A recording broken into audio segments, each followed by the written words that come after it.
إلا الله لا إله إلا الله لا إله إلا الله محمد رسول الله محمد رسول الله الحمد لله رب العالمين والصلاة والسلام على سيد المرسلين وعلى آله وصحبه أجمعين وبعد أعوذ بالله من الشيطان الرجيم فإن لم تفعلوا ولن تفعلوا فاتقوا النار التي وقودها الناس والحجارة أعدت للكافرين وبشر الذين آمنوا وعملوا الصالحات أن لهم جنات تجري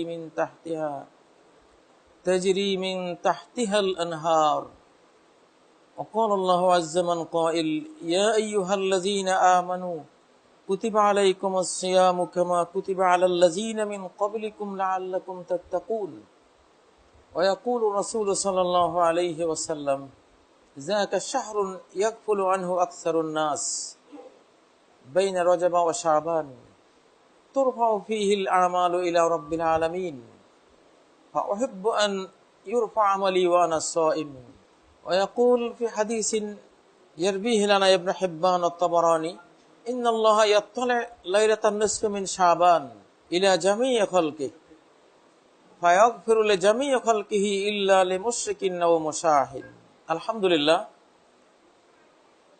এই সান্ধ্য অনুষ্ঠানে আপনাদের সবাইকে স্বাগত জানাচ্ছি। শাবান মাস রমাদানের পূর্ববর্তী গুরুত্বপূর্ণ একটি মাস। এই মাসের শুরু অংশে আজকে আমরা এখানে সমবেত হয়েছি। আমাদের ইহপারলৌকিক শান্তির কি বাণী আল কোরআনে প্রচার করা হয়েছে, নবী সাল্লাল্লাহু আলাইহি সাল্লামের হাদিসে প্রচার করা হয়েছে, সেগুলো নিয়ে কিছু কথা ইনশাআল্লাহ আমরা বলবো। আমার প্রথমেই আলোচনার বিষয়বস্তু হবে জান্নাত এবং জাহান্নাম। জান্নাত এবং জাহান্নাম আমাদের বাস্তব জীবনে কতটা যৌক্তিকভাবে আমরা দেখতে পাই। মানুষের যে পরকালে আগুন অথবা বাগান, এই দুটো বিষয় আসবে, সেটা কোরআন এবং সুন্নায় এবং সকল আসমানি ধর্মে, আসমানি দ্বীনে, অর্থাৎ যুগ যুগান্তরের ইসলামের আম্বিয়া ইকরাম এবং আসমানি সকল গ্রন্থে বিস্তারিতভাবে বর্ণনা করা হয়েছে।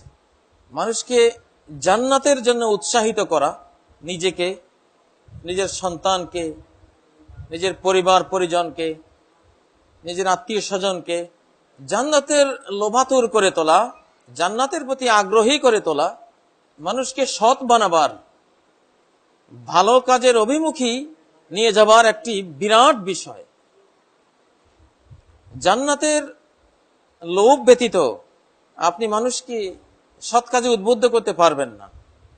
যদি পারতেন তাহলে কোরআনে এতবার, এত শত সহস্রবার আল্লাহ তাআলা এই বিষয়টি নিয়ে আসতেন না। মানুষের জীবনে আগুন থেকে বাঁচার এক বিরাট প্রাণান্ত চেষ্টা আমরা দেখি। আগুন থেকে বাঁচার জন্য সবার ব্রেইনে একটা সার্বক্ষণিক প্রস্তুতি থাকে। সেটাই তো জাহান্নামের পারলৌকিক বিষয়টি আমরা চিন্তা করতে পারি। পৃথিবীতে কোনো মানুষ একটু অবসর পেলে, একটু অর্থ সম্পদ পেলে, শরীরটা সুস্থ হলে, একটা ছুটি, একটা অবকাশ পেলে কি দেখতে যায়? একটা সি বিচ দেখতে যায়, সাগর পাড়ে যায়, অথবা একটা ম্যানগ্রোভ দেখতে যায়। আমাদের বাংলাদেশ থেকে শিক্ষা সফর বলুন বা যে কোনো পর্যটন বলুন, সাধারণত বাংলাদেশ সহ সারা পৃথিবীতেই মানুষ একটা বাগান দেখতে যায়,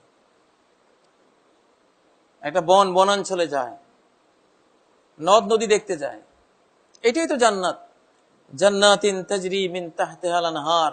তোমরা একটু ছুটি পেলে, একটু অর্থ কড়ি পেলে, একটু সুযোগ পেলেই তোমরা যে দৌড়াও, নদীর কূলে নদী দেখতে যাও, এটাই তো তাজরি মিন তাহতে আল আনহার, এমন এমন বাগান তোমাদের জন্য সাজানো আছে, সেখানে শুধু নদীর পর নদী, ঝর্ণার পর ঝর্ণা। তোমরা দুনিয়াতে যে নদী দেখতে যাও ওটা তো কাদা পানির নদী। এত টাকা খরচ করে পর্যটন শিল্প তোমরা তৈরি করো, যে সাগরের পাড়ে সেখানে কি আছে? লবণাক্ত পানি আছে। কিন্তু আল্লাহ বলছেন আমি এমন এক পর্যটন শিল্প তোমাদেরকে জানিয়ে দিচ্ছি, এমন এক সি বিচের কথা বলছি, এমন সব ঝর্ণার কথা বলছি, এমন সব নদ নদীর সন্ধান তোমাদেরকে দিচ্ছি, যেগুলো শুধু পানির নদী নয়, আবার পানিও যে সাধারণ পানি নয়। ফিহা আনহারুন মিন মাইন গায়রি আসিন, এমন পানির নদী যে পানি কখনো হাজামাজা হবে না, চির সুমিষ্ট পানি। আজবুন ফরাত, সুপেয় পানি, মণিমুক্তার মাটির উপরে পাটি হবে মণিমুক্তা, সেখানে কোনো কর্দমাক্ত পানির লেশ মাত্র তোমরা খুঁজে পাবে না। সুবাসিত সেই পানির নদী দেখতে যাবা, সেখানে চলো। দুনিয়ার কি সব তোমরা দেখতে যাও, এগুলো নিয়ে ব্যস্ত হয়ে পড়েছে সবাই। ওয়ানহারুম মিন লাবানিল লাম ইয়াতাগায়্যার তা'মু, এমন সব নদী যেই নদী দিয়ে দুধ প্রবাহিত হচ্ছে, দুধের নদী। আজ তো নদী প্রবাহিত হচ্ছে দুধের, এমন দুধ যে লাম ইয়াতাগায়্যার তা'মু, তার স্বাদ কখনো পরিবর্তন হবে না। ওয়ানহারুম মিন আসালিম মুসাফফা, আরো বিস্ময়কর হলো আরেকটা নদী তোমরা দেখতে পাবে, মধুর নদী। মৌচাকে তোমরা কতটুকু মধু পাও? আমি তো নদী বইয়ে দিয়েছি, মুসাফফা, পিওর মধুর নদী। সুবহানাল্লাহ। ওয়ানহারুম মিন খামরিল লাযযাতিল লিশারিবিন, দুনিয়াতে যারা একটু একটু শেট কিসিমের মানুষ, এরা মদ পান করতে চায়, নেশা করতে চায়, একটু মাস্তানি করতে চায়, এসব অপদার্থ জিনিস খেয়ে মাস্তানি করবে কেন? এমন মদের আয়োজন রেখেছি আমি, আনহারুন মিন খামরিন, মদের বোতল নয়, মদের নদী আমি সৃষ্টি করে দিয়েছি তোমাদের জন্য। লাযযাতিল লিশারিবিন, এটা কোনো দুর্গন্ধ নাই, মাতলামও আসবে না, শরীরকে দুর্বল করবে না, হীনবল করবে না, শুধু এনার্জি দিবে, এনার্জেটিক। দেখুন জান্নাতের সম্পর্কে কি বলছেন আল্লাহ তাআলা। আমরা দুনিয়াতে যেগুলো দেখতে যাই, একটু সুযোগ পেলে যেদিকে দৌড়াই, সেই জিনিসটাই তো, সেই জান্নাতই তো, সেই বাগ বাগিচা, সেই সৌন্দর্যের সমাহার, বাগানের ভিতরে সোনার উপর অট্টালিকা। দুনিয়াতে একটা বড় টাওয়ার যদি কেউ বানায়, যেমন দুবাইতে বুর্জ আল খলিফা, 165 তলা বিশাল বিল্ডিং, পৃথিবীর বিভিন্ন দেশ থেকে বিমান টিকিট করে মানুষ সেখানে দেখতে যায়। আল্লাহ বলেন যে আমি তো এমন প্রাসাদ তোমাদের জন্য বানিয়ে রেখেছি, সুবহানাল্লাহ, লাবিনাতুন বিন যাহাবিন ওয়া লাবিনাতুন মিন ফিদ্দা, যে টাওয়ারের একটি ইট স্বর্ণের, আরেকটি ইট হলো রৌপ্যের। পৃথিবীর মানুষ তো এমন টাওয়ার নির্মাণ করতে পারবে না। জান্নাত কতটা যৌক্তিক, জান্নাত যে আছে, আল্লাহ যে জান্নাতের কথা বলেন, মানুষের স্বাভাবিক প্রবণতা দেখলেই আমরা বুঝতে পারি যে হ্যাঁ, মানুষ এমন একটা জিনিস চায়।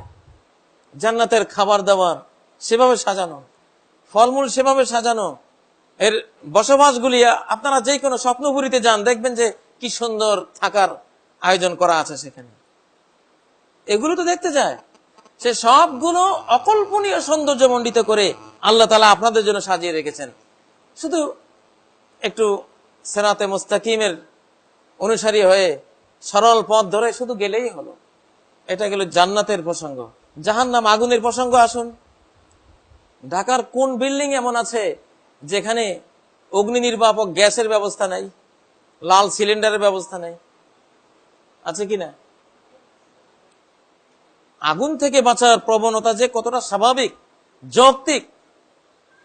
ঢাকার প্রতিটি বিল্ডিং এ আগুন থেকে বাঁচার ব্যবস্থা আছে। আমরা জানি যে আগুন আমাদের ভয়াবহ শত্রু। নাহনু জাআলনাহা তাযকিরাতান ওয়া মাতাআল লিল মুকওয়িন, এই আগুনকে আমি তোমাদের জন্য, দুনিয়ার আগুনকে জাহান্নামের আগুনের, পরকালের আগুনের একটা স্মৃতি, একটা দৃষ্টান্ত হিসেবে দিয়েছি।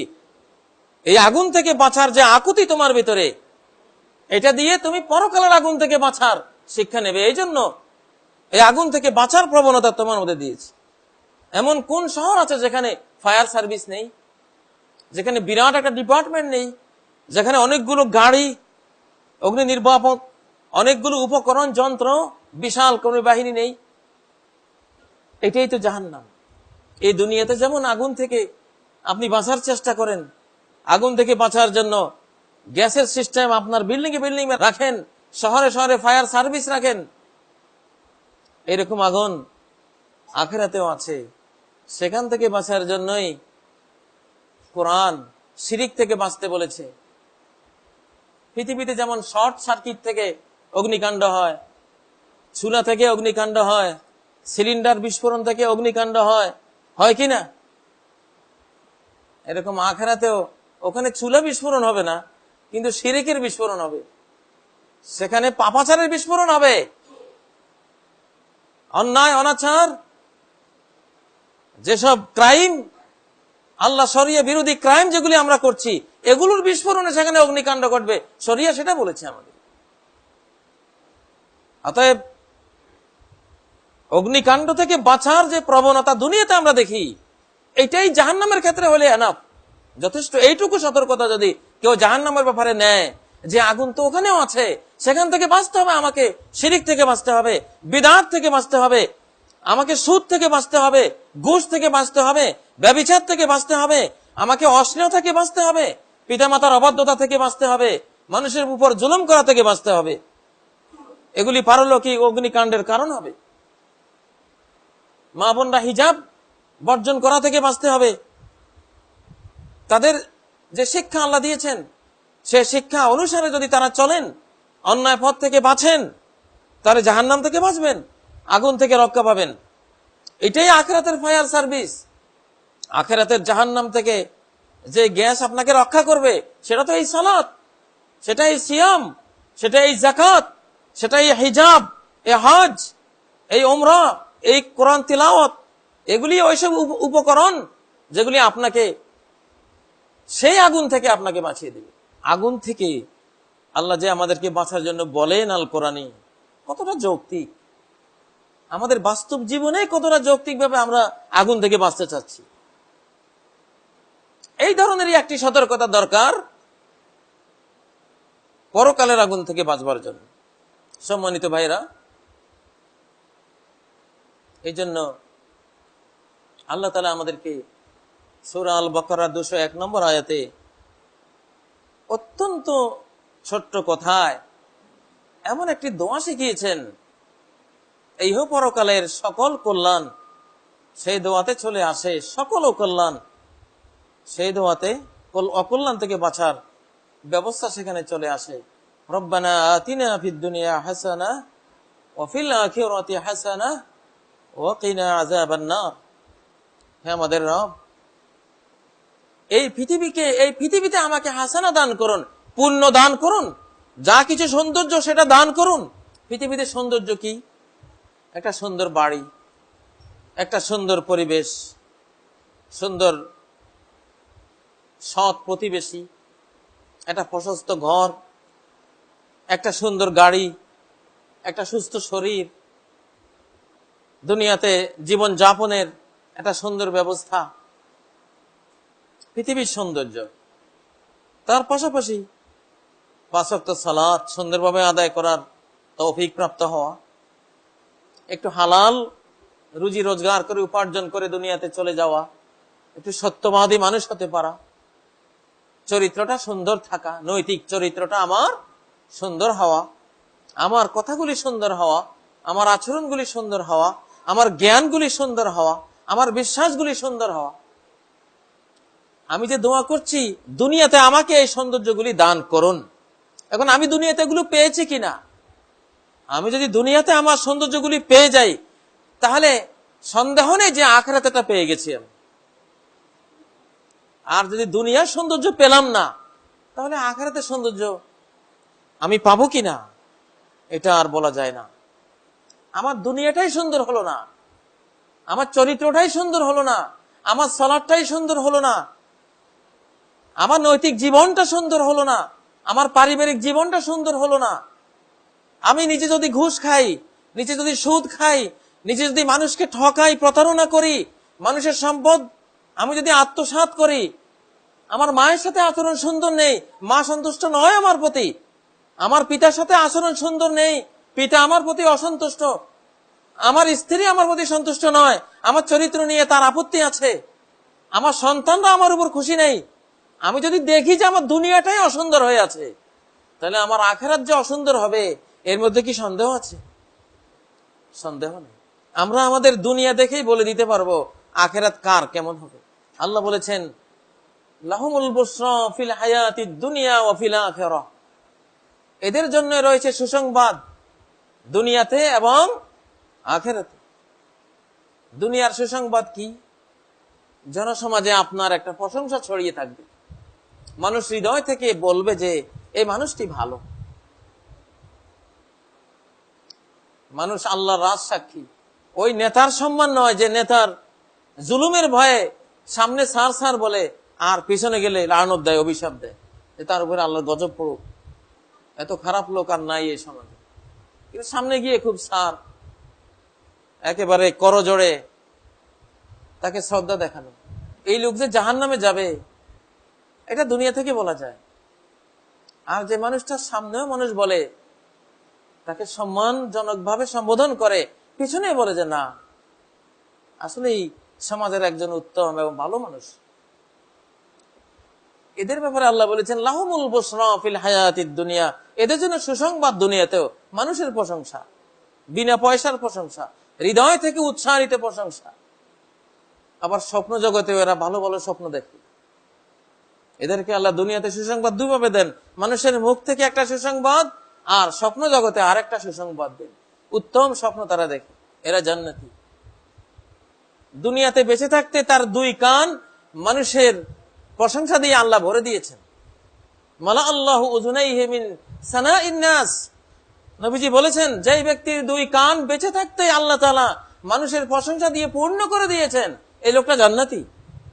রব্বানা আতিনা ফিদ দুনিয়া হাসানা, আমার পরিবারের আমার স্ত্রী যদি পর্দা করে সুন্দরভাবে চলে, আমার ছেলে মেয়েরা যদি সবাই নামাজি হয়, মেয়েরা যদি হিজাব পালনকারিনী হয়, নামাজি হয়, সচ্চরিত্রবতী হয়, ছেলেরা ওরকম হয়, আমি দেখতে পাচ্ছি এরা আলহামদুলিল্লাহ তাদের জীবনে সৌন্দর্যের ছোঁয়া লেগেছে, কোরআনিক সৌন্দর্যের ছোঁয়া, আল্লাহ নাজিল করা ওহীর আলোকে যে সৌন্দর্য, সেই সৌন্দর্যের ছোঁয়া লেগেছে, তাহলে আমি বুঝতে পারবো ইনশাআল্লাহ এই দোয়ার শেষাংশটা আমার জীবনে আসবে, অফিল আখিরাতে হাসানা, পরকালে তুমি সৌন্দর্য দাও।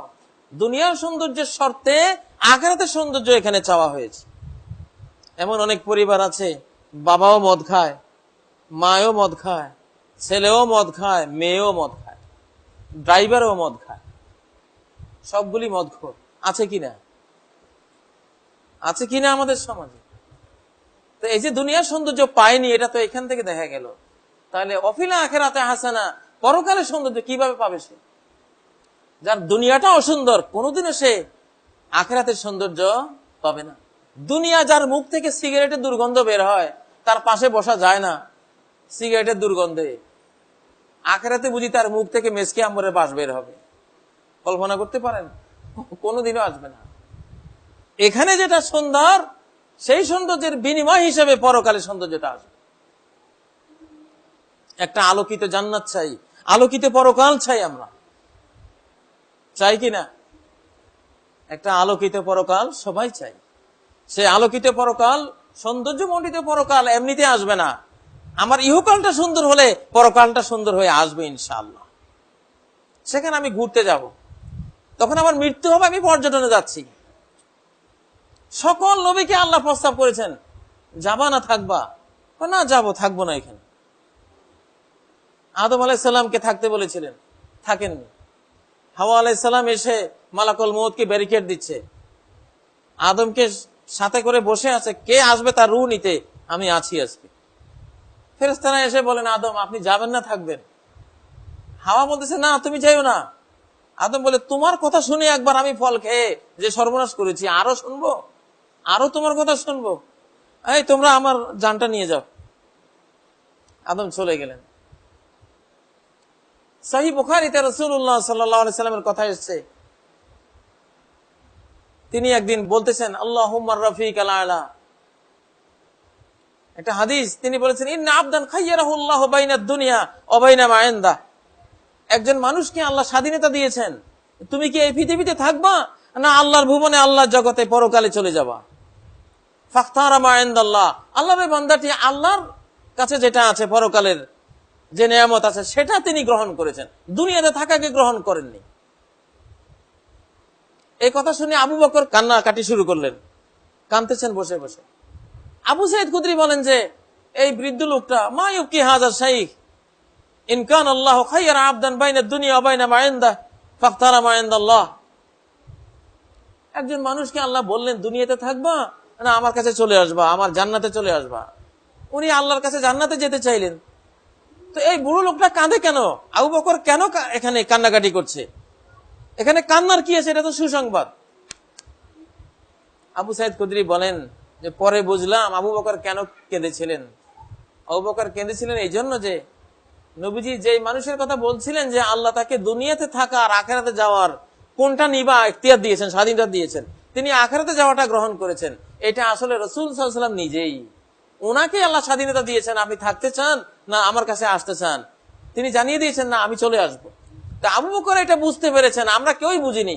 আবু বকর সবচেয়ে বড় বিজ্ঞ ব্যক্তি আমাদের মধ্যে, উনি বুঝেছেন যে আল্লাহ রাসূলের মৃত্যু ঘনিয়ে গেছে, তিনি দুনিয়াতে আর থাকবেন না।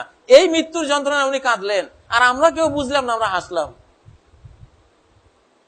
তা আমি বলছিলাম যে একজন মুমিনের মৃত্যু তো হলো পর্যটনে বেরিয়ে যাওয়া, সে ঝর্ণা দেখবে, বাগ বাগিচা দেখবে, বন বনানি দেখবে, জান্নাত দেখবে, সে পর্যটনে যাচ্ছে। এই জন্য নবীরা ওনারা বুঝতেন যে এটা একটা পর্যটন, চির সাফল্যের পর্যটন শিল্পে চলে গেলাম, জান্নাতে চলে গেলাম। এই জন্য কেউই থাকেনি। মুসা আলাইহিস সালামকে আল্লাহ বলেছেন তুমি তোমার এক হাত মারো একটা ষাঁড়ের পিঠে, তোমার হাতের তালুর নিচে যত হাজার পশম পড়বে তত হাজার বছর দুনিয়াতে থাকতে দেব, থাকবা? উনি জিজ্ঞাসা করলেন তারপরে কি হবে? মানে তারপরে মৃত্যু। তাহলে দরকার না, আমি এখনই চলে যাব। আমাদের কবি সাহিত্যিকরা যতই বলেছেন নিখিলের এত শোভা, এত রূপ, এত হাসি গান, ছাড়িয়া মরিতে নাহি চাহে কবু মোর মন প্রাণ। নবীরা কিন্তু এটা বলেন। কবির জ্ঞান যদ্দূর, ও তো শুধু এই দুনিয়ার এই ছোট্ট ঘরের ভিতরে এসে সীমিত। তাদের কাছে এই দুনিয়া খুব ভালো লাগে, কিন্তু যাদের দৃষ্টি দুনিয়া থেকে আখিরাত পর্যন্ত বিস্তৃত, তারা দুনিয়াতে থাকতে চাননি কেউই। প্রিয় ভাইরা, শাবান মাস এসেছে, সামনে রমাদান, এটা আখিরাতের মৌসুম। পরকালের যে জীবন, শিল্প সৌন্দর্যময় জীবন, একটি আলোকিত আখিরাত, একটি শান্তিময় সুখী আখিরাত, একটি সুখী পরকাল উপার্জন করার জন্যই পৃথিবীতে আসা। পৃথিবীতে আসার মিশন একটাই, এখানে দ্বিতীয় কোনো মিশন নাই, একটাই মিশন, সেটা হলো আখিরাতের একটি সুখী আখিরাত এখান থেকে উপার্জন করে যাও। যে গিয়েছে এটা উপার্জন করেছে, সফল কাম, সে সাকসেসফুল হয়েছে। আমরা একটা কাহিনী শুনতাম আমাদের ছাত্র জীবনে। এক দেশে রাজাদের নিয়ম ছিল 1 বছরের জন্য রাজা হবে, 1 বছর পরে তাকে সাগরের এক দ্বীপে নির্বাসিত করে সেখানে সারা জীবন কষ্টে সৃষ্টে দুঃখে দুঃখে তাকে থাকতে হবে মরণ পর্যন্ত। এই রাষ্ট্রে আসে কোনোদিন আসতে পারবে না। 1 বছরের রাজা আর চিরজীবনের সাজা, এটা ছিল সেই দেশের নিয়ম। এইভাবে রাজারা আসে আর যায়। কিন্তু একবার একজন রাজা আসলেন, ওই দেশেরই রাজা। তিনি রাজত্ব পাওয়ার দিন থেকে শুরু করে যেই দ্বীপে তাকে নির্বাসিত করা হবে, বহিষ্কার করা হবে, রাষ্ট্রের সমস্ত জাহাজ, রাষ্ট্রীয় কোষাগারের সব সম্পদ যা তার এখতিয়ারে ছিল, সবকিছু তিনি ব্যয় করা শুরু করলেন ওই দ্বীপকে সাজাবার কাজে। জাহাজকে জাহাজ, আর্কিটেক্ট, ইঞ্জিনিয়ার, রাজমিস্ত্রি পাঠাচ্ছে, ওখানে আমার রাজপ্রাসাদ নির্মাণ করো, আমি আগামী বছর ওখানে যাব। ওখানে বাগানকে বাগান, গোটা এলাকাকে বাগান দিয়ে ছেয়ে ফেলো, ওখানে ঝর্ণা বানাও, ওখানে আরো কি আছে, কত কি লাগবে আমার আনন্দের, সবকিছু ওখানে বানাও। 1 বছর আর তার কোনো ঘুম নাই, কোনো আরাম নাই, পুরো 1 বছর সে ওই দ্বীপকে সাজাবার কাজে ব্যয় করেছে। রাষ্ট্রের পুরা সম্পদ সেদিকে। 1 বছর শেষ, এই শেষ দিনে অন্য সব রাজারা কাঁদতে কাঁদতে গিয়েছিল, কিন্তু সে শুধু হাসে, কারণ সে জানে আমি তো কাজের কাজ করে নিয়েছি, আমাকে তোমরা যেখানে পাঠাবা ওখানে তো আমার সব রেডি। আমার আরেক আমার পার্সোনাল রাজত্ব ওখানে রেডি। এই রাজ্যে তো তোমরা সবাই শরীক আছো, ওখানে কেউ আমার সাথে অংশীদারও নাই, একা আমি ওখানে যাচ্ছি। আমাদের দুনিয়া আর আমাদের আখিরাতটা এরকমই। এখানে আমাদেরকে আনা হয়েছে ওখানে সাজাবার জন্য। প্রিয় ভাইরা, আসলে আজকে ঢাকার এই কংক্রিটের এই শহরের ভিতরে, এই পাষাণ বিল্ডিং এর ভিতরে, এই রড সিমেন্ট ইট পাথরের বিল্ডিং এর ভিতরে আমাদের হৃদয়টাও ইট পাথরের মতো পাষাণ হয়ে গেছে। পাষাণের ভিতরে আমরা আরেক পাষাণ। বরং আমাদের বিল্ডিং গুলি যেই মাপের শক্ত পাষাণ, তার চেয়ে আমাদের হৃদয়গুলি আরো বেশি পাষাণ। বিল্ডিংও এত পাষাণ হয় না, এত কঠিন হয় না। আমাদের মন হৃদয় যত কঠিন হয়, ফাহিয়া কাল হিজারাতি আও আশাদ্দু কাসওয়া, সূরা আল বাকারা আল্লাহ বলছেন সুম্মা কাসাত কুলুবুকুম মিন বাদি যালিক। এই উপদেশের পরেও তোমাদের হৃদয় এমন পাষাণ, পাষণ্ড, নির্দয়, নিষ্ঠুর হয়েছে, এমন শক্ত কঠিন হয়েছে যে ফাহিয়া কাল হিজারা, এটা ঠিক সেম পাথর, আও আশাদ্দু কাসওয়া, বরং পাথরের চেয়ে আরো কঠিন। আমরা এই শক্ত পাথরের বিল্ডিং এর ভিতরে যারা বাস করি আজকে, আমাদের মনগুলি ওই পাথরের বিল্ডিং এর চেয়ে আরো বড় শক্ত, আরো বড় পাথর। এই জন্য কোরআনের ওয়াজ এখানে ঢুকে না, আখিরাতের ভয় এখানে আসে না। এইসব শহরে অধিকাংশ পরিবেশে ঢুকলে পরকাল কি জিনিস এটা চিন্তাতেও আসে না। পরকাল যে আছে আমাদের অবস্থা দেখলে বুঝাই যায় না। নবী মুহাম্মদ রাসূলুল্লাহ সাল্লাল্লাহু আলাইহি সাল্লাম দু জাহানের বাদশা, দুনিয়ার তিনি সর্বশ্রেষ্ঠ মানুষ, আখিরাতের সর্বশ্রেষ্ঠ জান্নাতি তিনি, উসিলা নামক জান্নাতের সর্বোচ্চ মকাম তিনি পাবেন। তার ঘরটা ছিল কিসের? মাটির। আল্লাহ তাকে প্রস্তাব করেছেন, আজআল্লাকা বাতহা মাক্কাতা যাহাবান, মক্কার সমস্ত পাথর তোমার জন্য স্বর্ণ বানিয়ে দেব, নিবা? না না না, দরকার নাই, নিব না। আমরা বাঙালিরা হলিতে বলতাম এই মুহূর্তে এক্ষুনি চাই। কি বলো, সব পাথর স্বর্ণ হয়ে যাবে, আমি দুনিয়াতে আছি না আকাশে আছি। কিন্তু নবীজি বললেন যে না, আমি নেব না।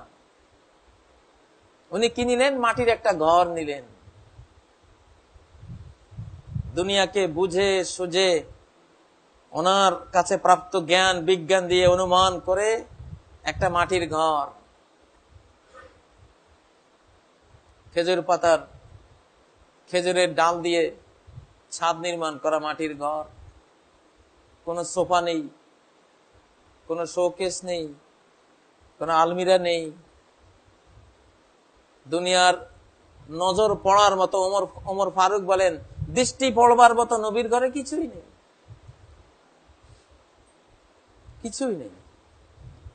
এটা হলো পৃথিবীর সবচেয়ে বড় সুখী ঘর, পৃথিবীর সবচেয়ে বড় মানুষের ঘর, বড় বিজ্ঞানের ঘর, বড় বিজ্ঞানীর ঘর, সবচেয়ে বড় মানুষের ঘর, সবচেয়ে বড় মন যে মানুষের, সেই মানুষের ঘর, সবচেয়ে দামি যে জীবনটা, সেই জীবনের ঘরটা হলো এটা মাটির ঘর। ওখানে ঢুকলে আখিরাতের কথা মনে হয়। ওই ঘরে ঢুকলেই ঘরে বলে দিচ্ছে, ওরে আমার অধিবাসী, তুমি এখানে ক্ষণিকের মুসাফির, দেখো না কি আছে, কিছুই তো নেই। এটা একটা পান্থশালা, একটা লঙ্গরখানা, মুসাফির মঞ্জিল, একটা যাত্রী ছাউনি। নবী যেহেতু যাত্রী ছিলেন, নিজেকে যাত্রী মনে করতেন, যে টাইম ট্রাভেলস এর উপরে আমি ট্রাভেল করে চলেছি, আমি ভ্রমণ করে চলেছি, আমি তো মুসাফির, আমার একটা যাত্রী ছাউনি যথেষ্ট। ওনার বাড়িটা ছিল যাত্রী ছাউনি। দাঁড়ালে ছাদ মাথায় লাগে। ওই ধরনের একটা ঘরে যারা থাকে, তাদের মনে 24 ঘন্টা আখিরাতের কথা আসবেই। ঘরের মেসকিনি দেখে, অসহায়তা দেখে, ক্ষণস্থায়িত্ব দেখে, মাটি দেখে, এগুলি দেখে এই দুনিয়ার কোনো মোহ ওখানে আসবে না। ওনারা দুনিয়াকে হৃদয় থেকে দূরে দূরে সরিয়ে রেখেছিলেন। ইন্না আখলাসনাহুম বিখালিসাতিন যিকরাদ-দার, এদেরকে একটা জিনিসের সাথেই আমি জড়িয়ে রেখেছিলাম, সেটা হলো শুধু বাড়ির চিন্তা। যিকরাদ-দার, বাড়ির চিন্তা, বাড়ির আলোচনা, বাড়ির স্মৃতিচারণ। কোন বাড়ি? সেই জান্নাত নামক যে বাড়িটা আমরা হারিয়েছি ইবলিসের প্রতারণায় পড়ে, আদম আর হাওয়া মিলে আমরা যে হারিয়েছি, ওই বাড়ি উদ্ধারের চিন্তায় নবীরা সকলেই বিভোর ছিলেন পৃথিবীতে। কেউ ওই বাড়ি ছাড়া দুনিয়াতে, এখানে কোথায় বাড়ি? পদ্মা নদীর কোলে প্রতি মুহূর্তে জমিন ভেঙে ভেঙে নদীতে বিলীন হচ্ছে, এখানে কেউ বিল্ডিং তৈরি করবে? আজকে আমরা বিল্ডিং বানিয়েছি। আমার কথা থেকে হয়তো কারো ভিতরে ভিতরে এখন সমস্যা তৈরি হচ্ছে, তাহলে আমরা কি করব? এখন এই যে বিল্ডিং, এখন বিল্ডিং ছাড়া তো জীবনও চলবে না। এত লোক থাকবে কোথায়? হুজুর যে বলছে মাটির ঘর, এখন এই যুগে এগুলি বলা যায়? এই যুগে কি এগুলি চলে? হ্যাঁ ভাই, এগুলি চলে না তো এই যুগে। আমাদের মতো মানুষদের জন্য ওই মাটির ঘর তো চলবে না। আমাদের তো সেই যোগ্যতা নাই, সেই কোয়ালিটি নাই, সেই মন নাই, সেই জ্ঞান নাই, সেই ভাব নাই, সেই চেতনা নাই। আমরা তো যেমন শুটকি তেমন বেগুন। যেই মাপের শুটকি আমরা, আমাদের জন্য তো সেই মাপের বেগুনই তো লাগবে। একজন রোগী কোষ্ঠকাঠিন্যে ভুগছেন, দীর্ঘদিন থেকে কোষ্ঠকাঠিন্য, কোনো চিকিৎসা কাজ হচ্ছে না। একজন অভিজ্ঞ ডাক্তার জিজ্ঞাসা করলেন, আপনার কি কোনো অভ্যাস ছিল অতীতে, যে অভ্যাসটা এখন হঠাৎ ছেড়ে দিয়েছেন? উনি বললেন, হ্যাঁ স্যার, আমার একটা অভ্যাস ছিল, যে অভ্যাসটা আমি হঠাৎ ছেড়ে দিয়েছি। ডাক্তার সাহেব বললেন, কি অভ্যাস ছিল? আমার বিড়ি খাওয়ার অভ্যাস ছিল, আমি ধূমপান করতাম, স্মোকার ছিলাম। ওই ডাক্তার বুঝেছে, হ্যাঁ, এখন যেমন রুগী তেমন ওষুধটা লাগবে, যেমন রুগী তেমন দাওয়াটা দিতে হবে। বলেন যে একটা বিড়ি ধরিয়ে বদনাটা নিয়ে যান, বাথরুমে যান। উনি বিড়িটা জ্বালিয়ে বাথরুমে গেলেন, কিছুক্ষণ পরে হাসতে হাসতে বেরোলেন, সব ক্লিয়ার। উনি যেই মাপের রুগী ওই মাপের ওষুধও। আমরা যেই মাপের অধিবাসী, আমাদের জন্য সেই মাপের বল লাগবে, সেই মাপের টিভি লাগবে, সেই মাপের জাহান্নামে যাওয়ার আয়োজন লাগবে। আমাদের মনটা তো সেইভাবে আমরা তৈরি করেছি। নবীজির মসজিদ ছিল কাঁচা, বৃষ্টি হলে পানি পড়তো। সাইয়্যিদুল মুরসালিন বিশ্ববিজয়ী ওমর যেখানে সেজদা দিচ্ছেন, অর্ধ পৃথিবী শাসনকর্তা সেজদা দিচ্ছেন যেখানে, ওখানে পানি পড়ে। মুহাম্মদ রাসূলুল্লাহ আল্লাহকে সেজদা দিচ্ছেন যেখানে পানি পড়ে বৃষ্টি হলে।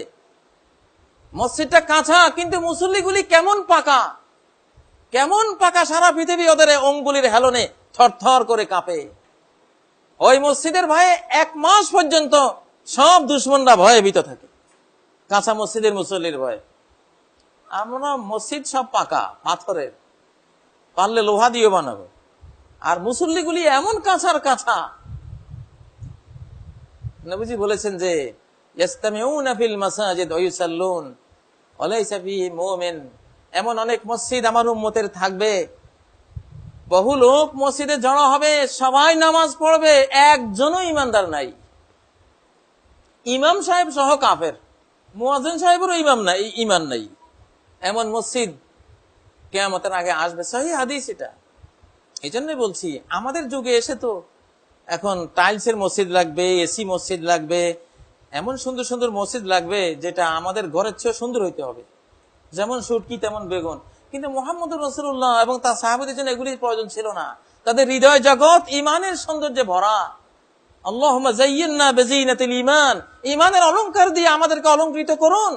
ওদের জীবনে অলংকার ছিল ঈমান, সৌন্দর্য ছিল ঈমান, সৌন্দর্য ছিল তার সালাত, তার সেজদা, তার রুকু, সৌন্দর্য ছিল তার কিরাত, তার জ্ঞান, তার তাকওয়া, এগুলি ছিল তার অলংকার। কিন্তু আমাদের যুগে এগুলো আমরা বাদ দিয়ে দিয়েছি। এই জন্যই মনটা চায় একটু বদলে যাই। কিছুদিন আগে একটা স্লোগান খুব দেখতাম, বদলে যাও বদলে দাও। কিন্তু সে যে কি বলেছে, কোথায় কি বদলাবে আর কি বদলাতে সে নিজেও জানে না। এখন বদলে যাও বদলে দাও, এটা কোরআন দিয়ে বদলানো সম্ভব। আসুন না আমরা একটু বদলে যাই।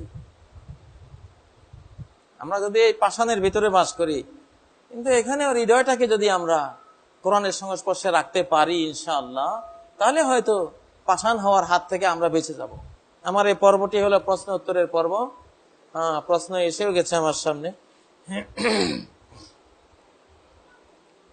আসসালামু আলাইকুম। কেউ যদি সৌদির সাথে রোজা রাখা শুরু করে এবং সৌদির সাথে ঈদ করে, তাহলে সহিহ হাদিসের আলোকে জানতে চাই এটাতে কোনো দোষ হবে কিনা।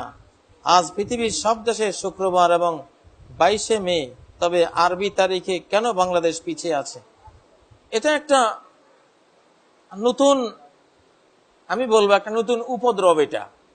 এটা এমনি তো সারা শরীরে ক্যান্সার, সেই ক্যান্সারের সাথে যুক্ত হয়েছে আরেকটা ক্যান্সার। কারণ মুসলিম উম্মার এমনি সমস্যার কোনো অন্ত নাই। এমনি কাদা ছোঁড়াছুড়ি, আমিন জোরে বলা, আমিন আস্তে বলা, বুকে হাত বাঁধা, নাভির নিচে হাত বাঁধা, পায়ে পায়ে মিশে দাঁড়া, নাকি ফাঁকা দাঁড়া, কত রকমের সমস্যা। তার সাথে আরো এই হাজারো সমস্যার সাথে এখন আরেকটা সমস্যা বাংলাদেশে শুরু হয়েছে। শুধু বাংলাদেশ না, আরো অন্যান্য দেশেও আরম্ভ হয়েছে, সৌদি আরবের সাথে রোজা রাখা। এই মাসালাটি একটি ইজতিহাদি মাসালা। নবীজির হাদিস হলো বা কোরআনের বক্তব্য হলো, কুল হিয়া মাওয়াকিতুল লিন্নাস ওয়াল হজ, চাঁদ হলো সময় নির্ধারক যন্ত্র, আল্লাহর পক্ষ থেকে এটা করা হয়েছে।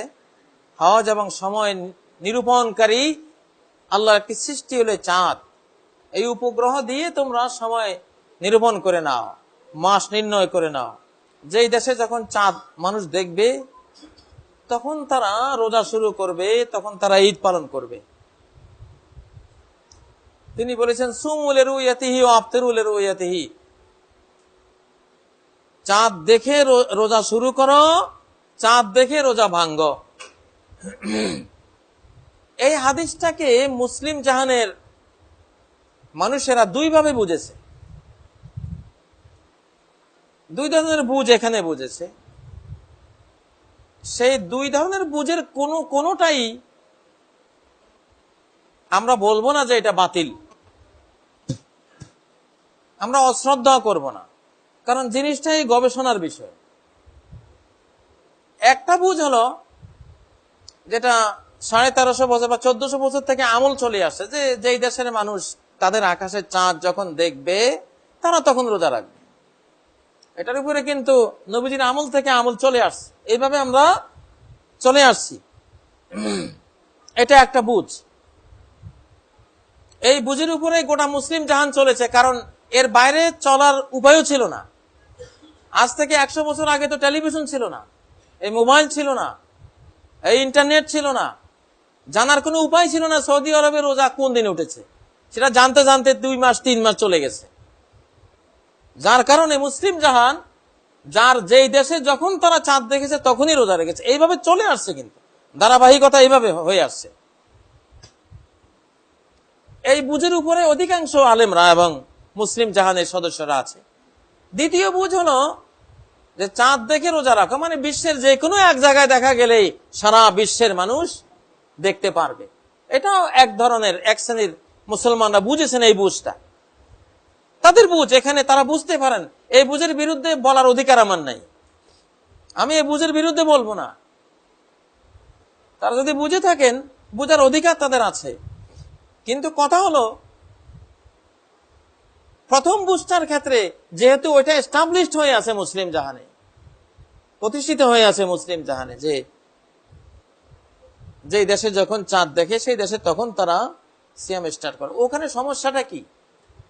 কোনো সমস্যা তো হয়নি, বরং সমস্যা তো এখন এই বুঝটার উপরে আমল করতে গিয়ে দেখা যায় বাংলাদেশে সবাই ঈদ করি আমরা 1 তারিখে, আর কয়েকটা গ্রামের লোকেরা ঈদ করে আরেক তারিখে। তো এক দেশেই মুসলমানরা আমরা এত শত ভেজালের মধ্যে আরেকটা ভেজাল এখন তৈরি করে একটা অশান্তি সৃষ্টি করে দিলাম। মতবিরোধপূর্ণ মাসলাগুলিতে সরকারের সিদ্ধান্ত একটা বড় জিনিস। সরকারের সিদ্ধান্ত ফয়সালাকারী, ওইটাই মীমাংসা, ওটাই চূড়ান্ত। সরকার যদি বলে হ্যাঁ আমরা অমুক তারিখে আমাদের আকাশে যেদিন চাঁদ উঠেছে সেদিন রাখবো, সবার উপরে এইটা মানাটাই উচিত। এখানে আর মতবিরোধ করা উচিত না। একটা জাতীয় ইউনিটি, একটা জাতীয় ঐক্য আমাদের প্রয়োজন। কত সুন্দর আমরা সবাই আজকে ঈদগাহে যাচ্ছি, কত ভালো লাগতো। আর এখন কি হলো, একটা মারামারি লাগিয়ে গেল, অথচ কোনো জরুরত ছিল না। আমার আকাশের চাঁদ দেখে আমি রোজা রেখেছি আজীবন, আজকে 1400 বছর থেকে রেখে আসছি। আমার 1400 বছর রোজা যদি শুদ্ধ হয়ে থাকে, আজকে রোজাটা শুদ্ধ হবে না? অবশ্যই হবে। আগামী দিনে তো এই প্রযুক্তি থাকবে না, ইমাম মাহদী আসলে এই প্রযুক্তি থাকবে না, ঈসা আলাইহিস সালামের সময় এসব কারেন্ট, এসব ইলেকট্রনিক্স মিডিয়া কিছুই থাকবে না। তখন আবার তো আমরা জানতে পারবো না কখন কোথায় চাঁদ উঠেছে। তখনও তো আবার নিজের দেশের আকাশে যেদিন চাঁদ দেখবো সেদিনই রোজা রাখতে হবে। তাহলে এই মাঝখানে কয়টা দিনের জন্য এই ফিতনা ফাসাদ করে লাভ কি? আমরা ওই কথা বলছি, কিন্তু এই বুঝার অধিকার অতীতেও ছিল, এখনো আছে, কেউ আমল করতে পারেন, কিন্তু একটা রাষ্ট্রীয় ইউনিটি রক্ষা করার স্বার্থে এমনটা করা ইসলাম অনুমতি দেয় না। এই জন্য নবীজি বলেছেন, সাওমুকুম ইয়াওমা ইয়াসুমুল ইমাম, তোমরা এক কমিউনিটি, এক রাষ্ট্রের মানুষ সেদিন রোজা রাখবা যেদিন তোমাদের রাষ্ট্রপতি রোজা রাখে। রাষ্ট্রপতির ঘোষণা যেদিন আসে, তা আমাদের রাষ্ট্রের ঘোষণা তো হয় আমরা আমাদের আকাশে যেদিন চাঁদ দেখি, ঠিক না? চট করে কিছু গ্রামের লোকেরা, কিছু শহরের লোকেরা সৌদি আরবের রোজা রেখে বৃহত্তর জনগোষ্ঠীর থেকে তারা বিচ্ছিন্ন হয়ে গেল, এটাকে বলে সুজুজ। আর সুজুজ আনিল মুসলিমিন, আমার এখানে সৌদি স্থায়ী ফতোয়া কমিটির ফতোয়াগুলি এখানে আমার আইপ্যাডে আছে। আমি যে কথাগুলো বলেছি হুবহু এই কথাই বলেছেন ওনারা, যে যেখানে একটা নিয়ম চালু আছে এখানে অযথা একটা ফিতনা ফাসাদ করার দরকার নাই। দ্বিতীয়ত, সরকারি ঘোষণা যেটা আসে, দেশে দেশে সরকারি ঘোষণা অনুসারেই তারিখটা পালন করা উচিত। এর মধ্যে মুসলমানদের জন্য উপকার আছে। এখানে সরকারের উপরে একটা প্রশ্ন এসেছে। আমাদের সরকার অনেক কিছু যেগুলো করেন অনেকগুলি আছে ভালো, তার মধ্যে চাঁদের ব্যাপারটা একটা। আমরা মুসলিম দেশ, ভুলভ্রান্তি সবারই আছে কম বেশ, কিন্তু সরকারের চাঁদ দেখা সিদ্ধান্তগুলি সঠিক। ওলামায়ে কেরামকে নিয়ে হেলাল কমিটি আছে, বিশ্বস্ত ওলামায়ে কেরাম সারা দেশ থেকে ডাটা কালেকশন করে তারা তথ্য উপাত্ত নিয়েই যদি প্রমাণ পান যে হ্যাঁ আজকে চাঁদ দেখা গেছে, তখন তারা বলে এই মশলাটাই সরকার ঠিক আছে। এখানে সরকারের উপর কোনো ব্লেম নাই, শরিয়ার দিক থেকেও নাই, আলেমদের দিক থেকেও নাই। দৈনিক সুবহানাল্লাহ, আলহামদুলিল্লাহ, লা ইলাহা ইল্লাল্লাহ, আল্লাহু আকবার 100 বার গুনে পড়া যাবে, আবার আস্তাগফিরুল্লাহ 100 বার গুনে পড়া যাবে। পড়তে পারেন 100 বার, 200 বার, 500 বার। কোনো একটাকে সবসময় নিয়ম বানিয়ে রাখবেন না, আপনার যখন যা মনে চায় পড়তে থাকবে। লা ইলাহা ইল্লাল্লাহ 100 বার পড়লে পূর্ণিমার চাঁদের মতো চেহারা হয়ে উঠবে হাসরের দিন, এটা সহিহ হাদিসে এসেছে। বুয়সা ইয়াউমাল কিয়ামা ওয়া ওয়াজহু কাল কমারি লাইলাতুল বদরি।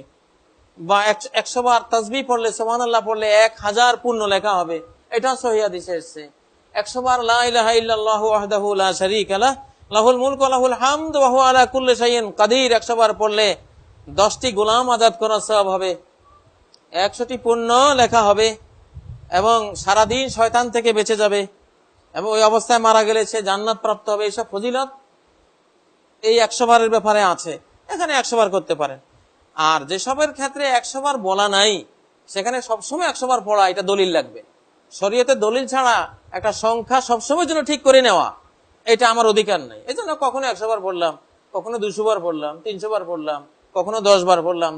এটাকে বিভিন্ন টাইপ করতে হবে, যাতে আমি একটা রসুম করে ফেললাম শরীয়ত দলিল ছাড়া, এটা যাতে না হয়। যখন 5 ওয়াক্ত নামাজ সুন্নত পড়ি, সুন্নত নামাজের ওয়াক্তের নাম অন্তরে উল্লেখ করা যাবে? অন্তরে উল্লেখের দরকার নেই। সুন্নত নামাজের ক্ষেত্রে কোনো সময় কোনো নাম ধাম কিছু উল্লেখ করতে হয় না। 2 রাকাত 4 রাকাত পড়ছি বাস, ওইটুকু থাকলে হবে। শুধু নাম ধাম উল্লেখ করতে হয় ফরজের ক্ষেত্রে, এটা জোহর পড়ছি না আসর পড়ছি না মাগরিব, ওটা মেনশন করে পড়তে হবে। ওটা অন্তরে জানা থাকতে হবে যে এটা জোহর বা এটা আসর। কিন্তু জোহরের সুন্নত 4 রাকাত পড়ার সময় এটা জোহরের সুন্নত, জোহর নাম স্মরণ করে সুন্নত পড়তে হবে, এটা জরুরি না। মসজিদে গিয়ে 4 রাকাত পড়লেই হয়ে গেল, জোহরের আগে 4 রাকাত পড়লেই ওটা আদায় হয়ে গেল, জোহরের পরে 2 রাকাত পড়লে আদায় হয়ে গেল।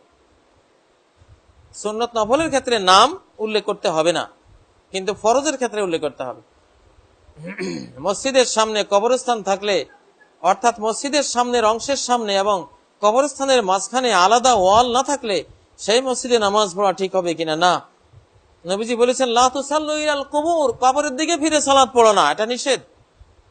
ওয়ালা তুসাল্লু আলাল কুবুর, সহিহ মুসলিমের সহিহ হাদিস, কবরের আশপাশেও সালাত পড়ো না, কবরের দিকে ফিরে সালাত পড়ো না।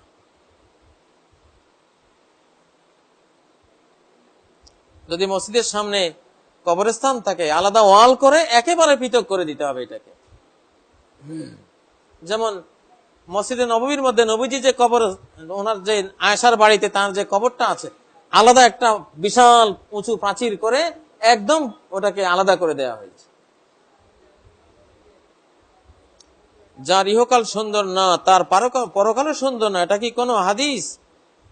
এটা তো হাদিস না, ডাইরেক্ট কোরআনেরই কথা। রব্বানা আতিনা ফিদ দুনিয়া হাসানাতাও ওয়া ফিল আখিরাতি হাসানাতাও ওয়া কিনা আযাবান নার। এটা তো এই আয়াতেরই ব্যাখ্যা, এই আয়াতেরই অর্থ, এই আয়াতেরই মর্ম। দুনিয়া যার ভালো হলো না, তার আখিরাত ভালো হবে কি করে? এটা কোরআনের বক্তব্য, হাদিসের বক্তব্য এটাই।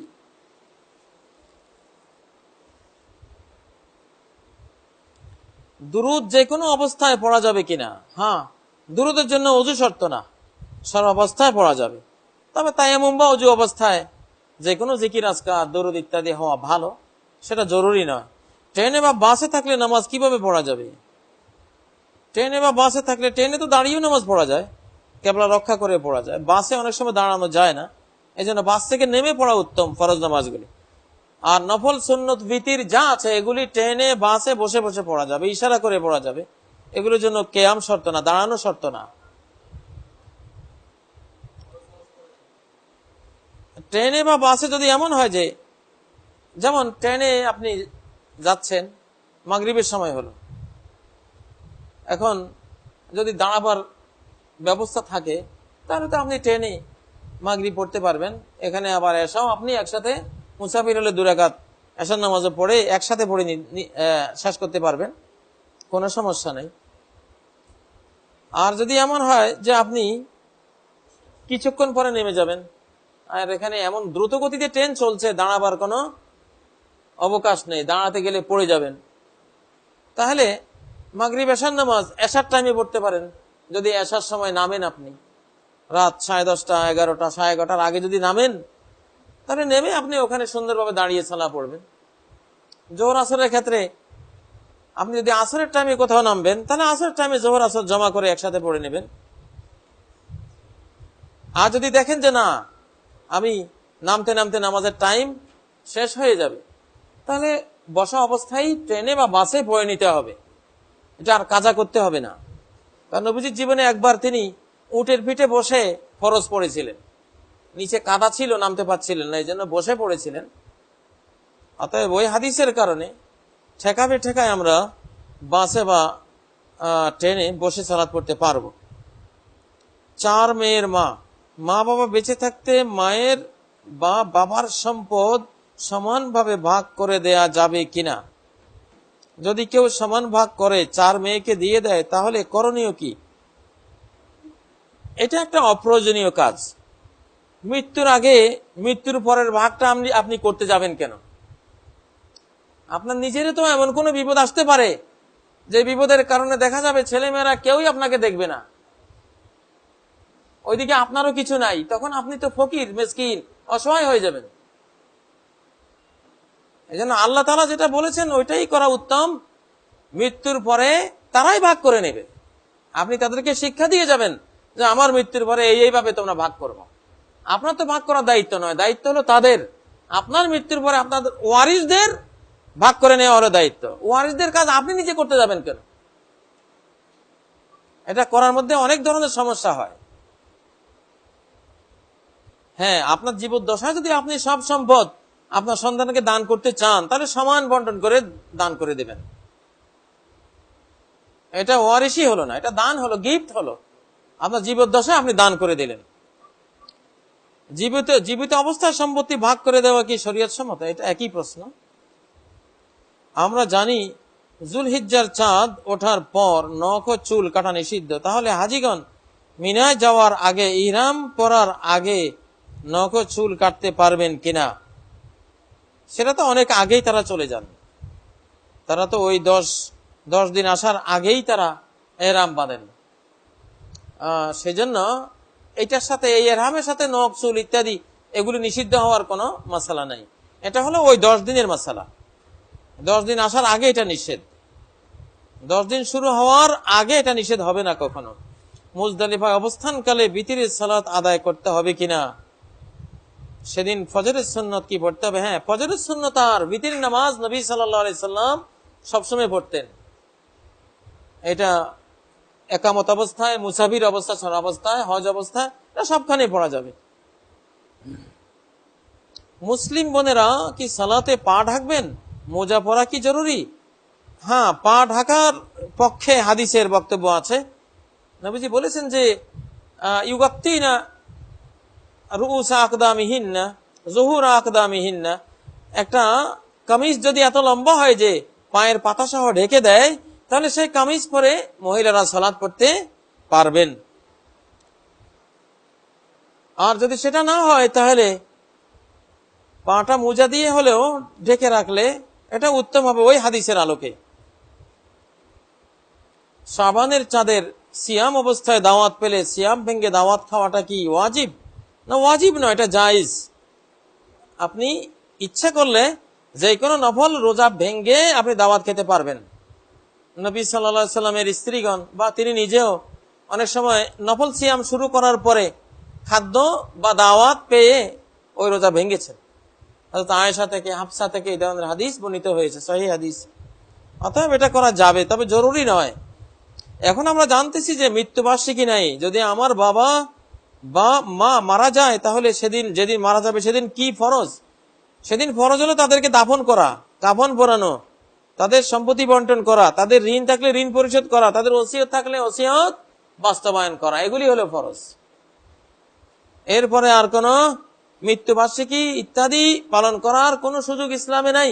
12 মাসেই তাদের জন্য দোয়া চলবে, ইস্তেগফার চলবে, তাদের নামে সাদাকা করা যাবে, তাদের পক্ষ থেকে যে কোনো সাদাকায়ে জারিয়া, সমাজ কল্যাণের কাজ, একটা মসজিদ নির্মাণ, একটা টিউবওয়েল দেয়া, একটা খাল খনন করা, যে কোনো একটা সমাজের ভালো উপকার করা, এতিমখানা কিছু দেওয়া, এগুলি 12 মাসেই করবেন যদি করতে চান।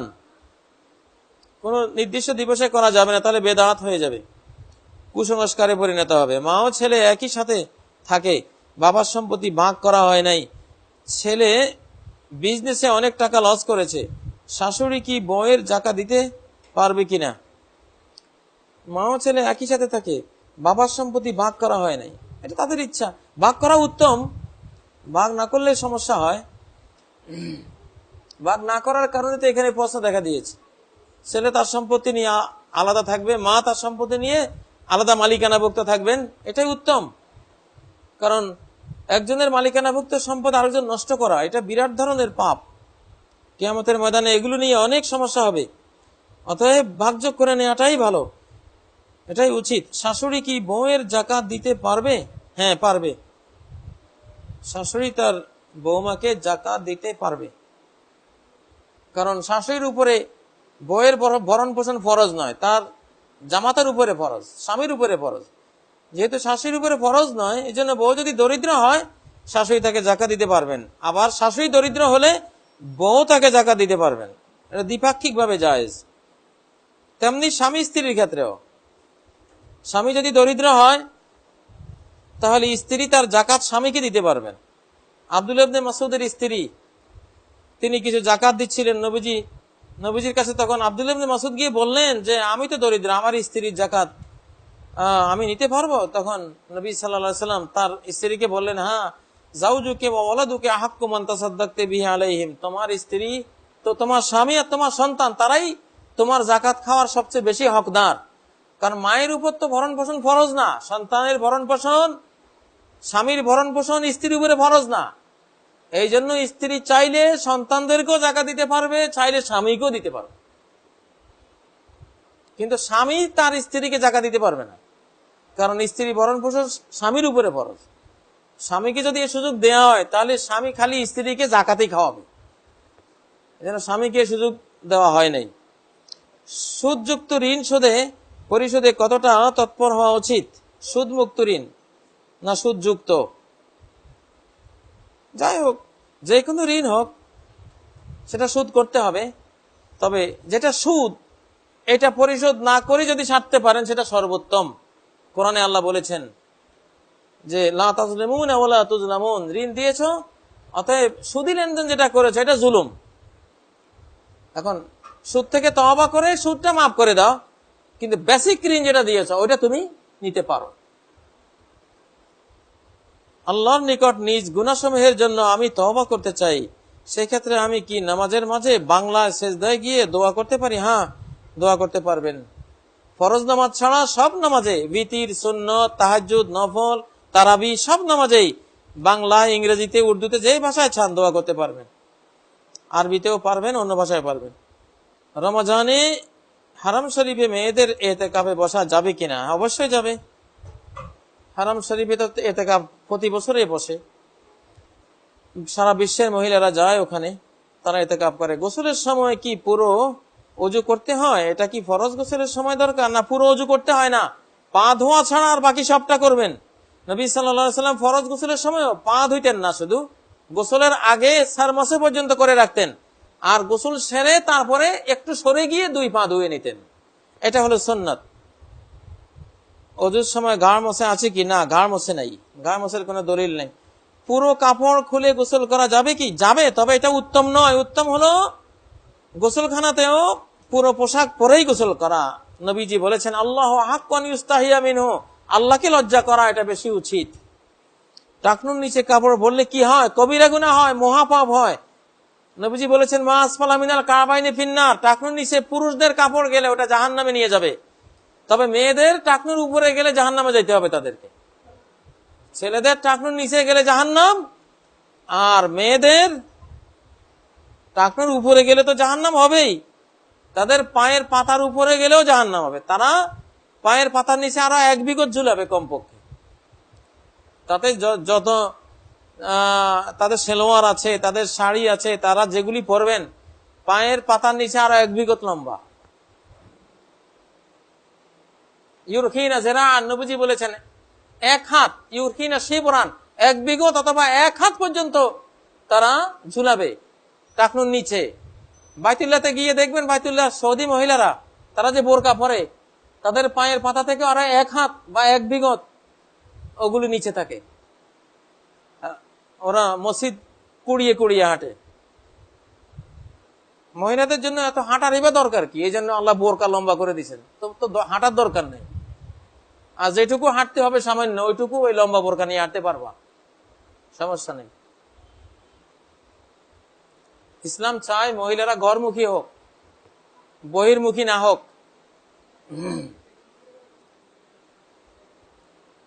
মহিলারা ঘরে থাকলে রাজরানী, আর হিজাব করলে রাজরানী, হিজাব ছাড়লে চাকরানী। এটা হলো ইসলামের ভাষা। যে মহিলারা হিজাব পালন করে তারা রাজরানী, আর যারা হিজাব পালন করে না তারা কি? এরা চাকরানী, দাসী। এই জন্য হযরত ওমর রাস্তায় দাসীদেরকে স্কার্ফ পরিহিত পাইলে পিটাইতেন। কোন দাসী চাকরানী, দাসী যদি স্কার্ফ মাথার ওড়না ব্যবহার করতে, হযরত ওমর পিটাইতেন তাকে, যে তুমি এটা বললা কেন? তুমি তো দাসী, তুমি চাকরানী, তোমার মাথা খোলা থাকবে, চেহারা খোলা থাকবে, তুমি কাজ করবা, তোমার কাজের স্বার্থে ইসলাম ওই সহজ বিধান দিয়েছে তোমাকে। কিন্তু আমাদের দেশে সম্ভ্রান্ত মায়েরা মনে করে স্কার্ফ ফেলে দিতে পারলে বুঝি আমি ভদ্র হয়ে গেলাম, বড় আমার সম্মান বেড়ে গেল। সম্মান বেড়ে গেল না, আপনি আরো দাসীর পর্যায়ে নেমে গেলেন। ইউদনিনা আলাইহিন্না মিন জালাবিবিহিন, সম্ভ্রান্ত নারীরা, যারা সম্ভ্রান্ত, তারা বের হলেই তারা জেলবাব দিয়ে সারা শরীর ঢেকে নেবে। 1 চোখ খোলা রাখতো সাহাবী মহিলারা, কিন্তু দাসীরা চুলও খোলা রাখতো, চেহারাও খোলা রাখতো। ওটা দাসীর বিধান। আজকে দাসীর বিধান নিয়েছে আমাদের মায়েরা অধিকাংশ। ওনারা মনে মনে ভাবছে সম্মান বেড়ে গেছে। সম্মানে এমন কমছে, পশ্চিমা মেয়েরা এখন খালি ইসলাম গ্রহণ করার জন্য পাগল। মান, ইজ্জত, সম্মান, জীবন যেমন সব হারিয়ে সর্বহারা হয়ে এখন ইসলামের আশ্রয়ে আসতে চাচ্ছে।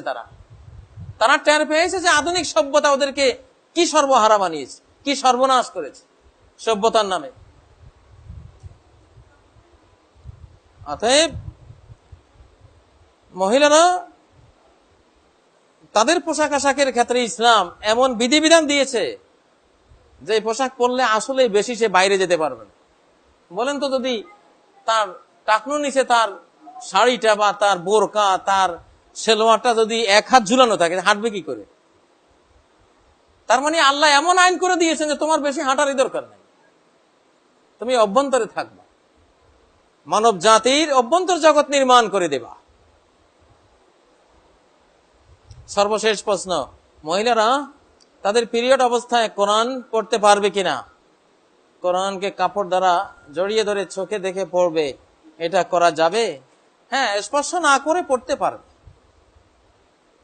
এটা না পড়ার পক্ষে কোনো সহিহ হাদিস নাই। পিরিয়ড অবস্থায়, ফরজ গোসল অবস্থায় কোরআন পড়া যাবে না, স্পর্শ না করেও পড়া যাবে না, এই মর্মে কোন সহিহ হাদিস নেই। যেগুলি আছে একটাও প্রমাণিত না। অতএব মূল বিধানে এটাই সাব্যস্ত থাকলো যে তারা পারবে।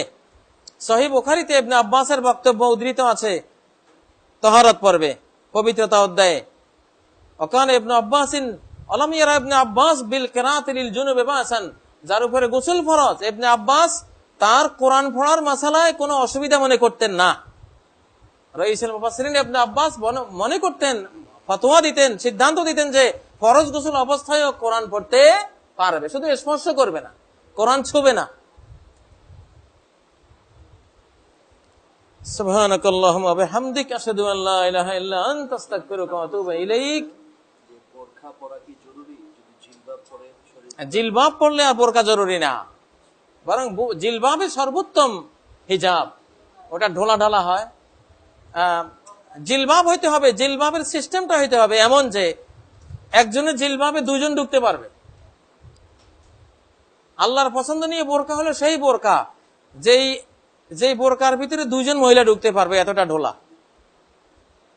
কিন্তু আজকে যেই একেবারে বডি ফিটিং বোরকা, এটা আল্লাহর পছন্দনীয় না।